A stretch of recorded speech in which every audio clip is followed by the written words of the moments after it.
권민성 원장입니다. 오늘 시간은 람스 하고 나면 살이 빠질까? 이런 고민에 대해서 좀 설명을 드리려고 하는데요. 살이 막 한 움큼 잡힌다든지 흔들었을 때 출렁거리는 살들 때문에 이거 어떻게 그냥 없애버릴 수 없나 이렇게 고민하시면서 오시는 분들이 많아서 꼭 알아야 될 부분 6가지에 대해서 준비를 해봤거든요. 첫 번째로 람스는 살을 빼는 시술인가, 지방흡입이나 람스를 통해서 이제 지방을 걷어내고 나면 내 몸무게가 이제 훅훅 빠져 있지 않을까 이런 기대를 하시는 분들도 있어서 그 부분에 대해서 설명을 좀 드리자면, 지방흡입이나 람스가 살을 빼주는 시술은 아니에요. 그 살을 뺀다는 말이 지방을 빼는 거지 체중이 빠지진 않거든요. 지방이 워낙 가벼워가지고 아무리 많은 지방을 빼도 체중이 크게 변화는 없어요. 그래서 체중 변화는 본인이 이제 식단 관리나 운동을 통해서 이제 해줘야 되는 부분이고, 다만 람스를 하고 났을 때 뭐 식단을 열심히 하고 운동을 하고 이런 거를 열심히 하는 계기가 돼서 다이어트 약을 먹는 사람, 람스를 하고 나서 식단을 하는 경우, 또는 그런 도움 없이 식단만 하거나 이렇게 해서 어떤 연구를 해보니까 람스 하고 나서 다이어트 하신 분들이 체중 감량이 훨씬 많이 되고 다들 이제 다이어트에 성공한 비율이 높아졌다는 이제 자체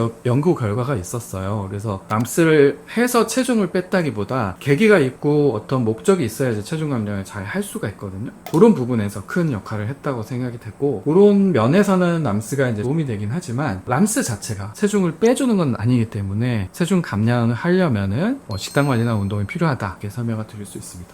그리고 두 번째는, 람스 하면은 내장 지방도 빠져요? 이렇게 물어보시는 분들도 있어요. 그러니까 지방 흡입을 하니까 어디 있는 지방이든지 다 빠지는 게 아닐까 이렇게 또 생각을 하실 수 있는데, 근육이 안에 있는 지방이나 내장 지방은 람스나 지방 흡입으로 해결을 할 수가 없어요. 따로 이제 식단 관리라든지 운동을 통해서 내장 지방이 이제 좀 줄어져야지 이게 없어지는 거지, 이론적으로 속에 있는 지방을 빼려면 절개를 해가지고 안에 있는 지방을 직접 이렇게 뺄 수밖에 없잖아요. 물론 수술을 그렇게 해서 지방을 뺄 수도 있겠지만 그런 시술은 없어요. 워낙 위험하기도 하고 그런 목적으로 수술을 진행하지는 않기 때문에 내장 지방이라든지 근육 속에 있는 지방들은 다이어트를 통해서 이제 해결이 가능하고, 람스나 지방 흡입으로는 해결할 수가 없습니다.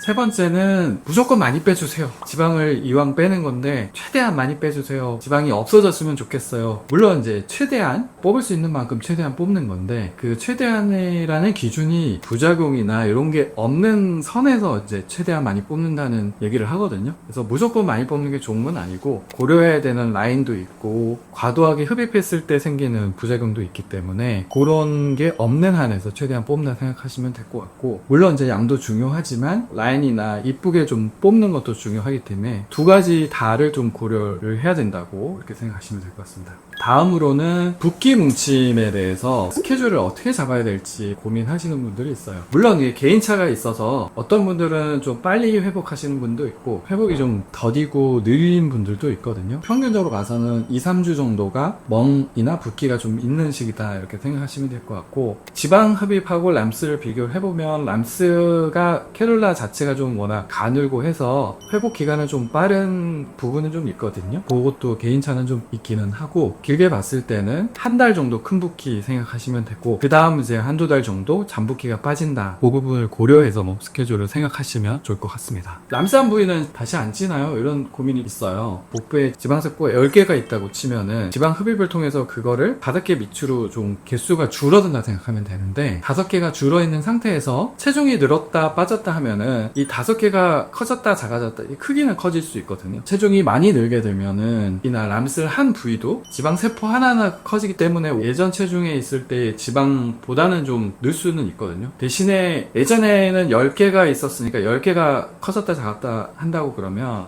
람스 한 후에는 5개가 커졌다 작았다 하기 때문에 상대적으로는 안 한 부위보다는 좀 덜 쪄 보이는 그런 효과가 있거든요. 그렇게 생각을 하시면 될 것 같습니다. 제일 많이 고민하시는 게 울퉁불퉁하면 어떡할까 고민하신 부분들이 있어요. 울퉁불퉁함이라는 게 회복 과정중에 일시적으로 보일 수는 있거든요. 처음에는 이제 붓기나 이런 게 부분적으로 차이가 있을 수 있어서 한쪽이 더 부어 보이거나 한쪽에 뭉침이 더 심해지면은 약간 이제 울퉁불퉁해 보일 수 있는데, 시간이 가서 나서 이게 뭉침이 풀리고 회복이 되면 그런 부분들이 교정이 되거든요. 시간이 한참 지났는데도 그런 울퉁함이 계속 있다 그러면 주치고 상의가 필요한 부분이라고 생각하시면 될 것 같습니다. 이런 울퉁함이라는 게 이제 과도한 흡입으로 해서 울퉁함이 생기는 경우도 있거든요. 그래서 처음에 람스나 지방흡입을 할 때 과도한 흡입이 되지 않게, 또는 이제 뽑으면 안 되는 부위를 또 많이 뽑거나 한 부분은 많이 뽑고 어떤 부분은 좀 덜 뽑게 돼서 생기는 또 울퉁함이 있을 수 있기 때문에 기술적으로는 의사가 경력이 좀 있다 보면 그런 울퉁함이 최대한 없게끔 하는 노하우가 생기기 때문에 그런 거는 이제 크게 걱정은 안 하셔도 될 것 같고, 네, 오늘은 람스에서 제일 궁금해하는 6가지 상황에 대해서 설명을 좀 드렸어요. 그래서 다시 한번 정리를 좀 해드리면, 람스는 다이어트는 아니다, 라인 교정을 위한 그런 시술이다, 내장 지방은 뽑을 수 없다, 안전 범위 내에서 최대한 뽑는다, 회복 기간을 고려해서 일정을 잡으시면 좋을 것 같다, 람스 한 부위에 살이 다시 찌지는 않는데 그래도 식단과 운동을 통해서 계속 체중 관리는 해줘야 된다. 그리고 마지막으로 6번째는 울퉁함이 일시적으로 있을 수 있지만 일정 기간 후에도 계속 울퉁함이 지속이 된다 그러면 주치의하고 상의가 필요하다. 람스에 대한 여러가지 궁금증에 대해서 자세하게 설명을 드렸으니까 람스를 계획하고 계신 분들은 이 영상을 꼭 참고해서 생각을 해주셨으면 좋을 것 같습니다.